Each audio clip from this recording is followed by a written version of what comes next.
I went from this to this.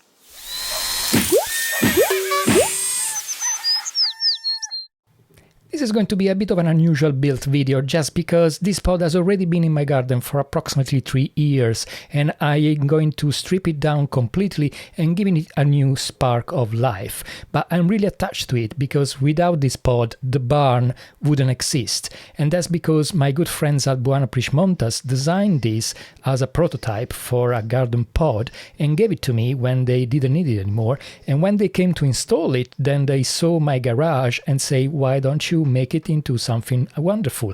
And less than a year later they came back with all the components to build my barn. But in the past few months there's been some exciting changes in my working life and I need this little building to become something completely different, and that's why I will be calling the silo from now on. Now, I stripped everything down, and before taking the external cladding out, it's time to paint the interior. Well, what's gonna be left visible of the interior.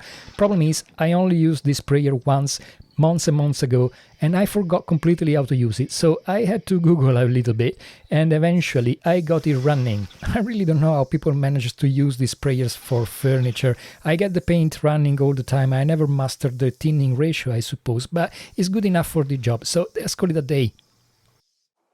Right, so I finished painting a few days ago. Well, just the bits I needed to paint, really. The installation was delayed by a week, but it has finally arrived, which means that I had nothing to do for the past few days, and now I really have too much to do, because it's time to take out the external cladding, put the insulation in, and put the internal cladding and the external cladding. Oh my god, I'm late.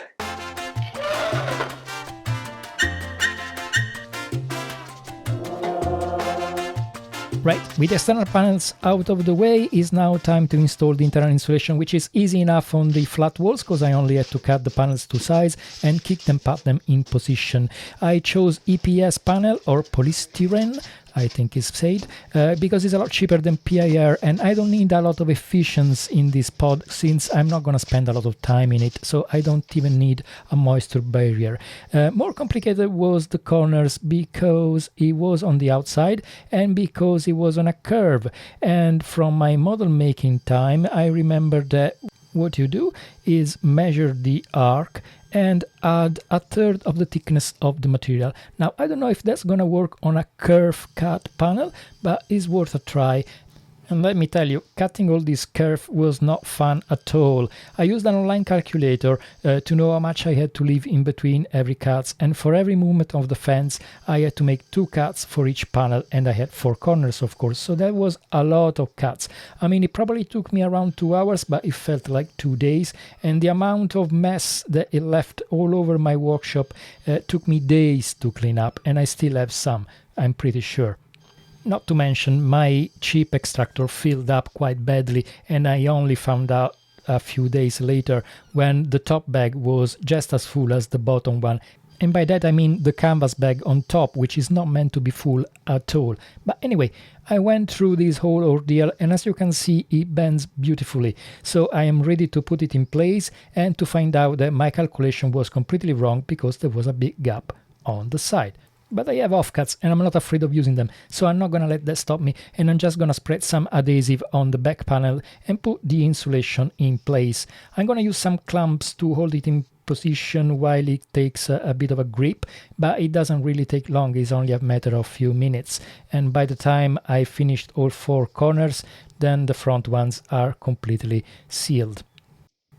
Any gap left is quickly filled with expanding foam, which grips beautifully on polystyrene and doesn't actually bite into it like other adhesives do. And I can now focus on the floor and the ceiling, which as you can see are made out of a grid, so I will have to cut a series of squares to fit in those gaps. Now I can't do the floor just yet because I'm waiting for the electrics to be done, but I can go on with the ceiling, and once I got all the panels ready, it's still just a matter of punching them in place, and they hold the grip without any further help, which is quite satisfying. And while I'm waiting to go ahead with the floor, I decided to go ahead with the door instead. Now, I couldn't afford a custom door that size because it would have been extremely expensive. Instead, I went on Marketplace and bought the largest one I could find for a good price. But because of this, I had to create 2 side panels in order to infill the remaining of the opening, and this was done with some treated 2x3s screwed in place, which was a very quick job. I also stapled some heavy-duty membrane on the exposed bits of the door surrounding, which is made of plywood, and for the remaining I'm just putting back in place the metal cladding which was already provided with the original pod. These only took a few minutes, and I was then ready to start with external cladding, which is made of a corrugated stainless steel. Now, I didn't mention that we were going through a bit of a heat wave, which is very rare here in UK, but of course happened at the moment of making the most tiring job of the whole build. My original plan was to use the bottom lip of the pod and sit a spacer on top so that the panels would sit in position, and with the holes pre-drilled I only had to fix it onto the main structure. Problem is, this only worked for the first panel because the bottom lip, as I found out, is not level, and I had to drill all the other holes with the panels in position somehow, which was a proper struggle. Now, it was easy enough from the top because I could actually access it, while for the bottom I used this funky system of measuring my finger and then punching a hole just above it, which will tell me more or less where is the plywood structure. That worked more or less fine, and it was absolutely not fun, especially at the back where I have these pointy trees poking in my back. But after a few liters of sweat and a change of t-shirt, I managed to finish the whole round, and I am now ready to jump on the roof, which is something I'm really looking forward to considering we have approximately 30 degrees Celsius today. I think I need a break. The roof cladding is made of 3 main components. The first one is this angular profile, which overlaps the external skin and will drive the rain on the outside face rather than having it drip on the inside, which will be quite unwanted. These are screwed directly on the top OSB surface of the roof, which will then be covered by a rubber membrane.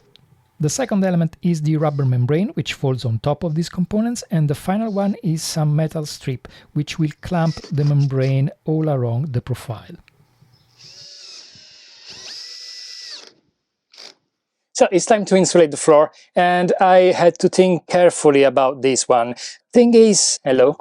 Yes. So this has been set for 2 years and is completely dry. But if I introduce insulation, that might become a trap for moisture and eventually cause an issue that hasn't been there until now.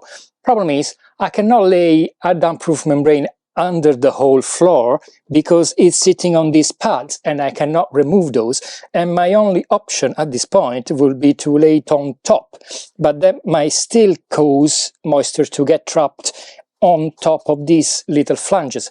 So I came up with a bit of an idea, and I'm pretty sure it's going to work, and that is to run a bit of silicone all around the openings and then push the insulation onto it, and in this way moisture won't be able to penetrate into the body of the floor. So I hope that works. I'm pretty sure it will. Apart from the silicone, the floor was just the same as the ceiling. I kicked in place all my little squares, and I had to be a bit creative on the corners because one piece would not fit, and then cover it with the floorboards, and I made sure to make a happy dance for every single panel.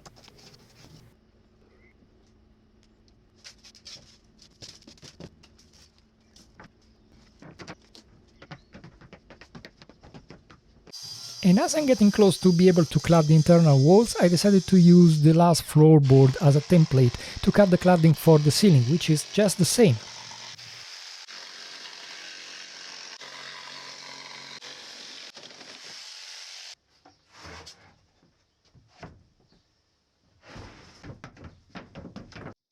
I'm cladding walls and ceiling with 12mm OSB. This is a material that I came to love quite a lot. I love the looks of it. I don't like to paint it, I like to leave it untreated. It looks like straw, and I mean, for the barn and the silo is just the perfect fit.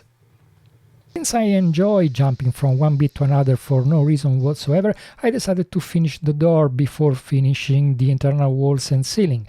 So I clad the side panels with some treated timber again, and then I proceed to install the door, which is heavy, very difficult. I'm not filming the whole thing. I'm not even explaining you how to do it. Just watch some videos, but just be aware, those videos telling you it's an easy job are lying. This was difficult, complicated, better done with some help, and not fun. But the silo is now weather tight, and I can just pack some insulation in the side panels and clad it with some non-treated timber on the inside, because it looks a bit nicer, I think. But now I need some furniture, and that's pretty exciting, except usually when I work on such long project and so involved in many things, I get to the point where I start making what I call the porcupine, which means I'm not really drawing or designing anything, I'm just cutting pieces more or less by eye and hope that they will work, which they will eventually. It's just not the finest job I've ever done. But on the other hand, this is shop furniture. It doesn't have to be perfect, it needs to be functional, and it's going to look nice in the end, so I'm happy with it anyway. I'm going to need a very large workbench for magic things I will tell you about at the end of the video. For the top, I pulled the floorboard out again because it's the same shape, it's just much larger, and I added offset all around. For the bottom instead, that's gonna be just a standard carcass, the simplest you can think of, and you can find models of it all over the internet. It's just two sides, one bottom plate, the top, and a few strips held together with pocket screws. I'm not gluing anything together because at some point I may want to take it apart and remake it, so easy peasy. I'm still working on some of the electrics, and that's why I'm trying the bench on the wrong side of the silo, but while I'm trying to finalize the shape of the worktop, I decided to apply a few edge bending around the carcass. And with that done, I can move the bench in its final position, check for squareness and levelness, and screw it to the wall, so it's not gonna move anymore. Bellissimo! And now I just need to finalize the shape of the worktop, make sure it fits in its place, and cut a few notches for things that are in the way. Then I can just screw it on top of the carcass and call it a day. Since the worktop is quite flimsy and I'm going to place some very heavy stuff on top of it, I decided to add a partition at the front. It doesn't have to go all the way to the back because the back is well supported anyway, so I'm just adding some pocket screws on the bottom and some screws from the top, and that's done. Okay, next. You may have noticed at the beginning of the video that the pod had some very funky custom design pegboards. Now I'm going to reuse those, but they were floor to ceiling, so instead I cut them in half and I have four. Two on one wall and two on another. So I gave them a lick of paint and I applied them on top of some buttons to create the necessary space at the back. And if you're wondering what the color scheme is, it's called Use Everything You Have Left in the Shed, and I think it works pretty well. The third and final piece of furniture of the silo will be a shelving unit, and for this I'm going full on with the porcupine method. So I'm going to build it on the wall directly instead of build a piece of furniture and bring it there. But before I can do that, I need to build the two side walls, and these will be made using dominoes. I need a lot of rails and two long stiles, and once they are put all together and glued tightly, I will then add a piece of OSB in the middle. These stiles will also be the support for the shelves. So everything is going to be quite practical and it should work and come out quite nicely and quickly. As you can see, the stiles have a rebate, and that's where the OSB is going to sit.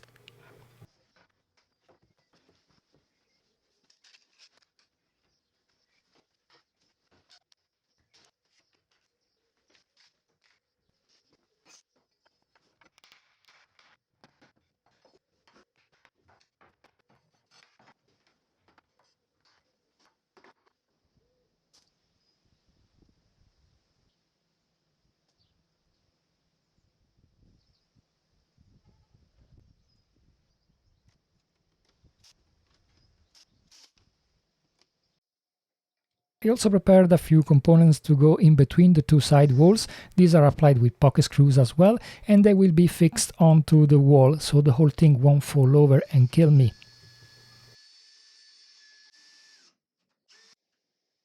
Thankfully, I didn't have to build the shelves because I had them already from before, so I just cut them to size, paint them and fit them in. I want to keep the silo as tidy as possible, and for this purpose I will be adding doors both to the shelving unit and to the workbench, so I don't need to stare at the mess I will be creating inside of those every time I walk in. The problem is, at this stage I'm so exhausted and so deep into the porcupine method that I totally messed up the shooting, and I don't have much to show you, but just know that they will be panel doors and that I built a jig in order to cut the tenons into the short end of the rails, and then I will be assembling them using pine for the surrounding and OSB for the infill. And I will be gluing them all together because OSB doesn't expand, so it doesn't need the extra clearance. Now just imagine my surprise when I found out that despite the poor job, the door closed up perfectly without any need of help. I'm kidding, of course they don't close properly, they bounce all over, but you know what, that's what magnetic catches are for, and I already had a bunch and I used them recklessly, because that's what we do. For the bench I actually used push to open catches because I didn't want any handle, and that also gave me a very clean look, so what's not to be happy about? As I said, I love the look of OSB, but it is a bit rough on the touch, and so I decided to sand the worktop and apply a couple of good coats of polyurethane varnish, which made it just smooth enough to be able not to catch any splinters when touching it. If you've been so patient to wait until the end of this video, it's time for me to give you the big announcement, and that is that I am now a full-time maker. After 20 years working as an architectural model maker in London, I have now decided to work from home for the foreseeable future. I will be spending lots of time in the barn, making, assembling and designing, but I will spend a lot of time in the silo as well, where 3D printing and laser cutting will take place, and more of that on future videos. But for the time being, thank you for your support. Please stay with me because I have loads and loads of exciting projects to share, and I promise I will be more constant in publishing my videos, and I will improve in my editing and my voiceover because that's really terrible, and I will do something about it, I promise. So until next time, thank you and bye!